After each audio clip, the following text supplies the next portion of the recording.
Hello mga loves, good morning. Kamusta kayo amin? Welcome sa ating YouTube channel.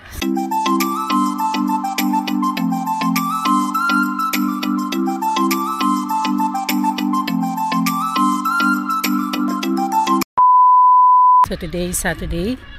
Beautiful day today, and then sunny day. I think 28 to 30 degrees. So ngayon magte 10 AM na. So meron tayong trabaho, and ang ganap today, meron tayong trabaho hanggang 1. Then pupunta ako sa Independence Day dito sa Den Haag. Kasi nangyari yan last week. Pero malayo, hindi ako nakapunta kasi wala kaming masakyan. Yung mister ko masakit yung kanyang likod. Nag-PM yung friend ko, ayaw ko sana pumunta kasi nga meron akong pinagdadaanan. Mahirap kasi mga kapsat mahirap yung yung may pinagdadaanan ka sa pamilya. Pero sabi ng friend ko, para maiba naman, 'di ba? Para naman malibang ka. So yun, pagkatapos ko ng trabaho mamaya ay pupunta ako sa bahay niya. Then punta na kami dun. So tingnan natin kung anong ganap today.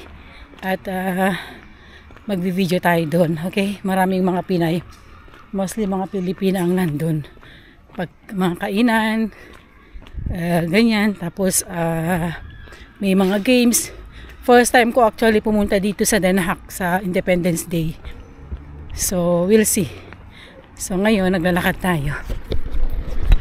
So doon tayo dahil doon yung tram. Ayan, so actually malilate na tayo mga kapsat. Pero tinawagan ko yung boss ko, tulog pa siya. Tulog pa yung boss ko kasi nga dapat 11 ako pupunta. And tapos nag-message ako ng alas 6 ng umaga, hindi niya binasa. So tinawagan ko na siya, baka manibago ba. So yun, let's go na. And then nandito na tayo sa halte. A few minutes later. Nandito na tayo sa tram. Meron akong fan. Mainit. Mainit ako. Nagamit na natin to. Nabili natin to sa sa Cradfat. Mainit siya mga kapsat. So big help. So yun. And then vlog na lang tayo mamaya. Okay? Let's go na.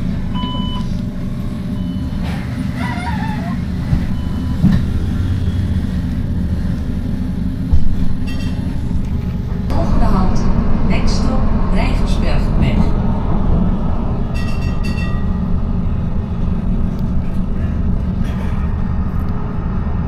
2 hours later. Hi mga kapsad, kalkalpastel lang nagtrabaho. So 1 na. Tinanggal ko yung blazer ko mga loves kasi ang init. And pinapawisan ako. So okay lang ba yung suot natin mga kapsat? Hindi ba masyadong super fresco itong crop top na to. Grabe, napaka fresh. Gamit natin, nabili natin sa Monaco na cap. Kasi mga kapsat, punta ako sa friend ko, maglalakad na lang ako kasi yung aking OV-chip card po is expired na. So kailangan kong ilo-load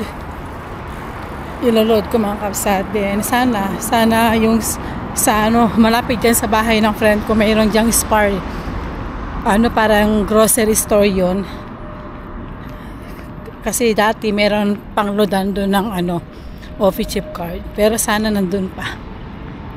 So yun, ang init ngayon. Grabe. Super init ngayon. I think nasa 28 degrees. Mainit na yan dito.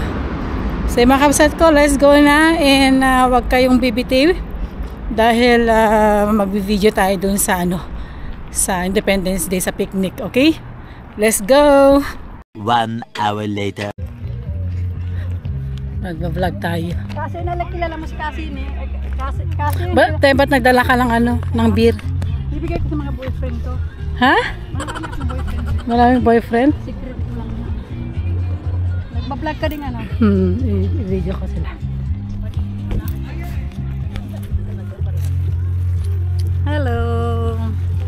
to my vlog. Hello. Oo nga, wala tayong picture. Meron dito picture. Ang ganda ng picture nito. Ang ganda ng picture nila. Dala. Hindi mo malaping plastic yan. Bawal yan. Oo. Bawal ng alcohol. Ilalagay ko nga rito. Sandali. Oo nga. Hindi naman siya. Bigay mo pa. Lagay mo lang dyan. Nasa ko lang kanina. Oo, bawal. Yeah. Oh, yun na. Oo, bawal. Eh, sabi ni Tita may AHBO. Ang saya-saya dito mga kabsat. Alam niyo, first time kong pumunta dito sa event na to. And ito po yung ganap ay Independence Day picnic dito sa Den Haag, sa Southern Park. So, first time ko actually na pumunta and di naman masyado gaano kadami ng tao kumpara sa Independence Day na ginaganap tuwing every June 14. So, ngayon nag-voice recorder ako dahil malakas yung music at tayo po magka-copyright claim. And ito po yung mga ganap. So, pumunta kami dyan and may kanya-kanya silang tent. At kami ay dun medyo malayo kami dahil super grabe ang init. And nagtataka ako at kaya nila, no? Nasa 28 to 30 degrees that time. So, ngayon tawang-tawa kami kasi sa Ate Mer ay actually nagdala siya ng drinks, bawal daw ng alcohol. Ay, nako. So, pumunta kami dito at tingin-tingin lang kung ano yung mga ganap. And akala namin meron silang mga binebenta. Bawal pala yung mga nagbebentahan na. So, ang ganap nila is sayawan, may kanya-kanya silang activity. And yung kanya-kanyang tent na yan, grupo-grupo yan. So, di ba? Ang ganda, no? And alam nyo, pinag-uusapan nga namin kasi, di ba, 15, I'm not mistaken, 15, kasi dumating ako ng 2002 dito sa Netherlands. And na-experience ko din yung mga ganito, pero super saya noon kumpara ngayon. Iba na ngayon, no? Dahil siguro sa mga generation, no? Panoorin niyo po anong yung mga ganap nila. Tingnan natin. Scarlett Tugpo. She's wearing also a yellow balot saya, and she's also from Saro community. The balot saya is a traditional Filipina ensemble consisting of a blouse, the baro, and skirt, which has evolved through centuries from indigenous to colonial styles, but always it remained a symbol of feminine elegance and Filipino identity. Scarlett, also from Saro, is wearing a yellow barong saya. Yeah. Diba, ang saya mga kabsat. Grabe, no? And ang lakas kasi ng music nila. Napaka-sensitive kasi si YouTube pag may mga music na yan. Ay makaka-copyright claim ka, di ka talaga kikita. So, yan po yung mga ganap nila. And ang ganda ng mga costume nila, no? So, yan. And may kanya-kanya talaga. Ang init. Ang init. Nung Saturday kasi, 28 to 30 degrees. Super init talaga. At talagang pinapawisan ka. And nasusunog yung balat mo pag wala kang, wala kang sunscreen. So, yun. Marami din akong nakita na hindi ko nakita noon. And napaka-happy. And ngayon ay umuwi na kami. At 1 hour later. Kumain kami. Dahil may pagkain naman doon. Pero hindi kami nakakain kasi ang init. Ngayon ay uwi na po ako. 2 hours later. Hi mga kabsat. Kabsat ko. Ito, time check na is magnanay na ng gabi. Umalis ako sa bahay ng what time ba? Umalis ako sa bahay ng 9:30 ng umaga. So, ito 9:30 ng gabi. So, maliwanag pa, no? Summer na kasi. So, ito mga loves ko, uwi na tayo. And dumaan ako sa Centrum.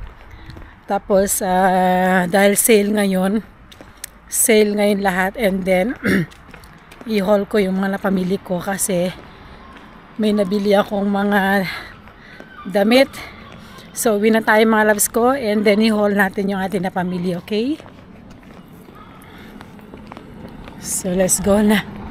Let's go. See na lang sa bahay, yes? A few minutes later. Hi mga love. Super init. Grabe, ang init mga kabsat. So mag-haul tayo. Mag-haul tayo mga loves bago tayo mag-shower. Mag-shower ako. So kanina ay pumunta kami ng Sara. Actually, sale na lahat. Lahat sale na mga kapsat.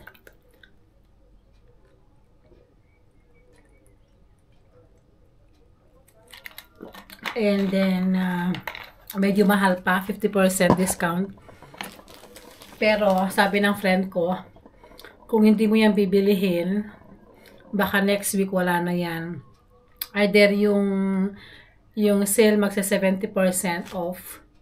Kaso nga lang, marami na yung mga maganda is nabili na. So ngayon, sabi ko, medyo mahal pa and gustong gusto ko siya. Binili ko na. So bumili ako ng pants, mga loves ko na pang summer. And tumitingin ako ng white. Maganda kasi pag summer ng white, di ba? So first na binili ko itong pants na ito, mga loves ko. And super ganda niya. Yeah, and tamang-tama lang po yung kanyang haba. Yung fit, super love it, mga loves ko. Ito po ay, ano ata ito, mga loves ko, silk. Hindi naman to silk. And 29, mahal pa actually, 29.95. So, nasa 20 euro. So, mga 10 euro. 10 euro ang na-off. Yan, super ganda niya. Tama lang po yung kanyang haba.